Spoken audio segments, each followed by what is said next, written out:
अगर black holes light नहीं छोड़ते तो हमें कैसे पता कि वो हैं? हम उन्हें इनडायरेक्टली उनके आसपास की चीजों पर उनके इफेक्ट से डिटेक्ट करते हैं। एक तरीका है आसपास के स्टार्स पर उनके ग्रेविटेशनल इन्फ्लुएंस को देखकर। ब्लैक होल के चारों ओर घूमने वाले स्टार्स अजीब तरीके से मूव करेंगे, जिससे एक अदृश्य बड़े ऑब्जेक्ट की मौजूदगी का पता चलता है। दूसरा क्लू एक्रीशन डिस्क से मिलता है। जैसे ही मैटर ब्लैक होल में गिरता है, वो गर्म हो जाता है और तेज रेडिएशन छोड़ता है। इस रेडिएशन को टेलीस्कोप से डिटेक्ट किया जा सकता है, जिससे ब्लैक होल के होने का और सबूत मिलता है। ब्लैक होल्स सिर्फ स्पेस को ही नहीं, टाइम को भी मोड़ देते हैं। इसे ग्रेविटेशनल टाइम डायलेशन कहते हैं। ये कैसे काम करता है? कल्पना करो कि आप एक घड़ी को ब्लैक होल में गिरते हुए देख सकते हैं। जैसे जैसे घड़ी इवेंट होराइजन के करीब आती है, आप देखेंगे कि वो धीमी और धीमी चल रही है। आपके नजरिए से इवेंट होराइजन पर घड़ी के लिए समय रुक सा जाएगा, लेकिन घड़ी के लिए समय नॉर्मल चलता रहेगा। ये आइंस्टाइन के जनरल रिलेटिविटी थ्योरी के सबसे अजीब नतीजों में से एक है। ये दिखाता है कि ग्रेविटी समय के बहाव को कैसे प्रभावित कर सकती है। सेक्शन 5, अनजान दुनिया का रास्ता, वर्महोल्स और व्हाइट होल्स। वर्महोल्स और व्हाइट होल्स, ये दोनों ही कंसेप्ट्स साइंस फिक्शन और थ्योरेटिकल फिजिक्स में बहुत ही महत्वपूर्ण माने जाते हैं। ये हमें यूनिवर्स के रहस्यों को समझने में मदद कर सकते हैं। ब्लैक होल्स अभी भी रहस्य से घिरे हैं। ये विशालकाय गुरुत्वाकर्षण बल वाले क्षेत्र होते हैं जो सब कुछ, यहां तक कि प्रकाश को भी अपने अंदर खींच लेते हैं। लेकिन ये हमारी कल्पना को भी जगाते हैं। क्या ये ब्लैक होल्स हमें किसी और दुनिया में ले जा सकते हैं? क्या ये समय और स्थान के बीच पुल का काम कर सकते हैं? क्या ये यूनिवर्स के दूसरे हिस्सों का रास्ता हो सकते हैं? क्या हम इनके माध्यम से समय में यात्रा कर सकते हैं? ये सवाल वैज्ञानिकों और आम लोगों दोनों के मन में उठते हैं।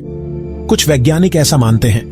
उनका मानना है कि ब्लैक होल्स और वर्म होल्स के माध्यम से हम यूनिवर्स के दूसरे हिस्सों में जा सकते हैं। ये एक प्रकार का शॉर्टकट हो सकता है। एक आइडिया है वर्म होल्स का। वर्म होल्स को आइंस्टीन रोजन ब्रिज भी कहा जाता है। ये थ्योरेटिकल टनल्स हैं जो स्पेस टाइम में अलग अलग पॉइंट्स को जोड़ते हैं। अगर हम इन टनल्स का उपयोग कर सकें तो हम बहुत ही कम समय में बहुत दूर की यात्रा कर सकते हैं। इसे एक पेपर को मोड़कर उसमें छेद करने जैसा समझो। जब हम पेपर को मोड़ते हैं और उसमें छेद करते हैं तो हम दो दूरस्थ बिंदुओं को एक साथ जोड़ देते हैं। छेद दो बिंदुओं के बीच का शॉर्टकट बन जाता है। इसी तरह वर्म होल्स भी स्पेस टाइम में शॉर्टकट का काम कर सकते हैं। एक और दिलचस्प कॉन्सेप्ट है व्हाइट होल का। व्हाइट होल्स को ब्लैक होल्स का उल्टा माना जाता है। अगर ब्लैक होल एक कॉस्मिक वैक्यूम क्लीनर है जो सब कुछ अंदर खींच लेता है, तो व्हाइट होल उसका उल्टा है। जो सब कुछ अंदर खींच लेता है तो व्हाइट होल उसका उल्टा है। व्हाइट होल्स मैटर और एनर्जी को बाहर निकालते हैं। ये मैटर और एनर्जी को बाहर निकालता है, लेकिन अभी तक व्हाइट होल्स सिर्फ थ्योरी में ही हैं। वैज्ञानिकों ने अभी तक किसी व्हाइट होल का प्रत्यक्ष प्रमाण नहीं पाया है।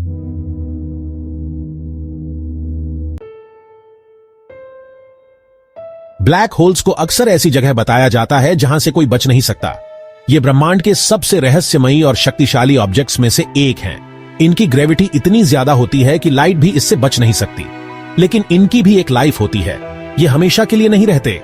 ब्लैक होल्स का भी एक जीवन चक्र होता है जो समय के साथ बदलता रहता है।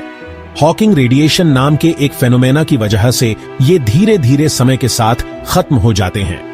यह फेनोमेना स्टीफन हॉकिंग द्वारा 1974 में प्रस्तावित किया गया था, जिसने ब्लैक होल्स के बारे में हमारी समझ को पूरी तरह से बदल दिया। ये रेडिएशन क्वांटम मैकेनिक्स का नतीजा है, जो सबएटॉमिक पार्टिकल्स की अजीब दुनिया है।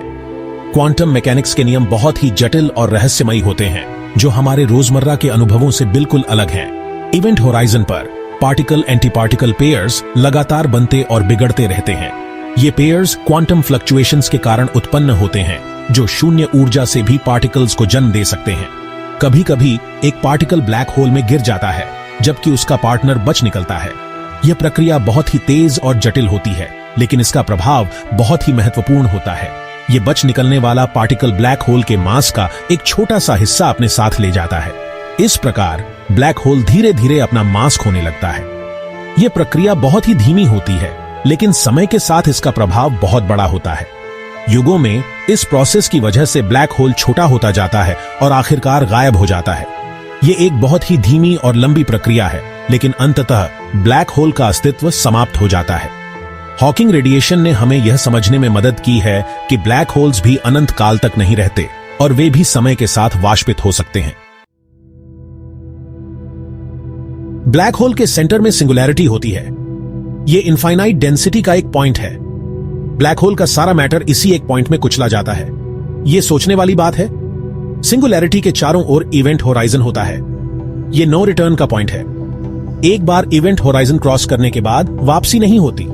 ग्रेविटेशनल पुल बहुत स्ट्रांग होता है। इसे झरने की तरह समझो। जैसे जैसे आप किनारे के करीब जाते हैं, करंट तेज होता जाता है। आखिरकार आप एक ऐसे पॉइंट पर पहुंच जाते हैं जहां वापस तैरना नामुमकिन है। यही इवेंट होराइजन है। ब्लैक होल्स फिजिक्स की हमारी समझ को अपनी सीमा तक पहुंचा देते हैं। ये एक ऐसी जगह है जहां जनरल रिलेटिविटी और क्वांटम मैकेनिक्स टकराते हैं। उनके रहस्यों को पूरी तरह से सुलझाने के लिए हमें एक नए थ्योरी की जरूरत है जो मॉडर्न फिजिक्स के इन दो स्तंभों को एक करे। यही क्वांटम ग्रेविटी की खोज है। ब्लैक होल रिसर्च का फ्यूचर उज्जवल है। नए टेलीस्कोप और थ्योरेटिकल फिजिक्स में तरक्की के साथ हम नए खोज करने के लिए तैयार हैं जो इन रहस्यमय चीजों पर और रोशनी डालेंगे। ये कॉस्मिक पहेलियां हैं जो स्पेस, टाइम और ग्रेविटी की हमारी समझ को चुनौती देती हैं। उनके अकल्पनीय घनत्व से लेकर दूसरी दुनिया के रास्ते होने की संभावना तक ब्लैक होल्स हमें लुभाते और प्रेरित करते रहते हैं। जैसे जैसे हम कॉस्मोस को एक्सप्लोर करते रहेंगे, एक बात पक्की है, यूनिवर्स सरप्राइज से भरा है।